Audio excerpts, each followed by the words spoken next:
घोसी विधानसभा चुनाव के लिए आज होने वाले मतदान में प्रदेश में राष्ट्रीय जनतांत्रिक गठबंधन यानी कि एनडीए बनाम इंडिया का पहला रण होगा। उपचुनाव को प्रतिष्ठा का प्रश्न बनाते हुए भाजपा और समाजवादी पार्टी ने बूथ स्तर तक मोर्चेबंदी की है। घोसी उपचुनाव में भाजपा के दारा सिंह चौहान और सपा के सुधाकर सिंह के बीच सीधी टक्कर है। चुनाव में भाजपा प्रत्याशी के समर्थन में जहां एनडीए के सहयोगी अपना दल सुभाषपा और निषाद पार्टी पूरी तरह उतरे हैं, वहीं सपा को इंडिया के घटक दल रालोद, कांग्रेस और आम आदमी पार्टी ने समर्थन दिया है। इससे चुनावी मुकाबला एनडीए बनाम इंडिया बन गया है। दोनों ही दलों ने उपचुनाव जीतने के लिए बूथ से लेकर निर्वाचन आयोग तक मोर्चेबंदी की है। भाजपा की ओर से जहां प्रत्येक बूथ पर मजबूत टीम तैनात करने के साथ जिम्मेदार पदाधिकारियों को तैनात किया है। मतदान के दिन सरकार के मंत्री और पार्टी के वरिष्ठ पदाधिकारी एक एक बूथ की स्थिति पर नजर रखेंगे। वहीं सपा की ओर से भी बूथों के लिहाज से मजबूत रणनीति बनाई गई है। स्थानीय यादव, मुस्लिम, भूमिहार, ठाकुर नेताओं को वोट प्रतिशत बढ़ाने के लिए मुस्तैद रहने के निर्देश दिए हैं। घोसी के जातीय समीकरण के लिहाज से उपचुनाव में ऊंट किस करवट बैठेगा, ये तो 8 सितंबर को मतगणना के बाद ही तय होगा, लेकिन चुनाव नतीजों के प्रदेश में एनडीए और इंडिया के भविष्य की दिशा तय करेंगे। भाजपा ने घोसी विधानसभा उपचुनाव को जीतने के लिए चुनाव के अंतिम दिनों में अपनी रणनीति में बड़ा बदलाव किया। पार्टी रणनीतिकारों ने चुनाव को दारा सिंह चौहान बनाम सुधाकर सिंह की जगह भाजपा बनाम समाजवादी पार्टी बनाने में पूरी ताकत झोंकी। इस चुनाव के लिए मुख्यमंत्री योगी आदित्यनाथ, उप मुख्यमंत्री केशव प्रसाद मौर्य व ब्रजेश पाठक, भाजपा प्रदेश अध्यक्ष भूपेंद्र सिंह चौधरी और महामंत्री संगठन धर्मपाल सहित सरकार और संगठन की टीम ने करीब 15 दिनों तक कार्यकर्ताओं को संतुष्ट करने के साथ चुनावी राह के अवरोध दूर करने में मशक्कत की।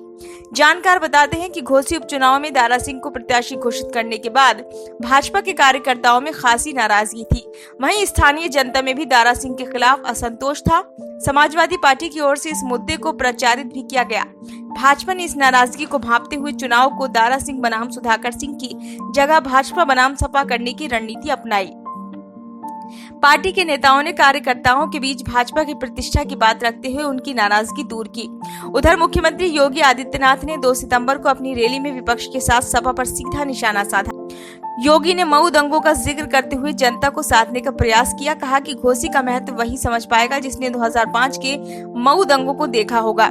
जब मऊ चल रहा था तब उन्होंने ही दंगाबाजों के खिलाफ मोर्चा खोला था। उन्होंने घोसी में बीते 6.5 वर्ष में हुए विकास की याद भी दिलाई। उप मुख्यमंत्री केशव प्रसाद मौर्य ने भी 2 बार घोसी का दौरा कर वहां पिछड़े और दलित वर्ग को साधा। उन्होंने चुनावी सभाओं के साथ विश्वकर्मा सम्मेलन भी किया। उप मुख्यमंत्री ब्रजेश पाठक ने अलग अलग चरण में करीब 8 दिन तक घोसी में डेरा डाला। पाठक को ब्राह्मण वोट बैंक को साधने के साथ बसपा के वोट बैंक में सेंध लगाने की जिम्मेदारी सौंपी गई थी। पाठक ने बसपा के नेताओं और कार्यकर्ताओं से लगातार संपर्क साधकर भाजपा के लिए समर्थन मांगा। उल्लेखनीय है कि पाठक 2016 में बसपा छोड़कर भाजपा में शामिल हुए थे। पाठक ने बड़ी संख्या में बसपा के पूर्व विधायक, सांसद और पदाधिकारियों को भाजपा में शामिल कराया है।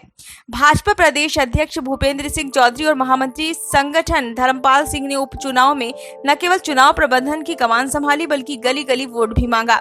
चौधरी और धर्मपाल ने लगातार घोसी में प्रवास कर गली मोहल्लों में विभिन्न समाजों के साथ छोटी छोटी बैठक की।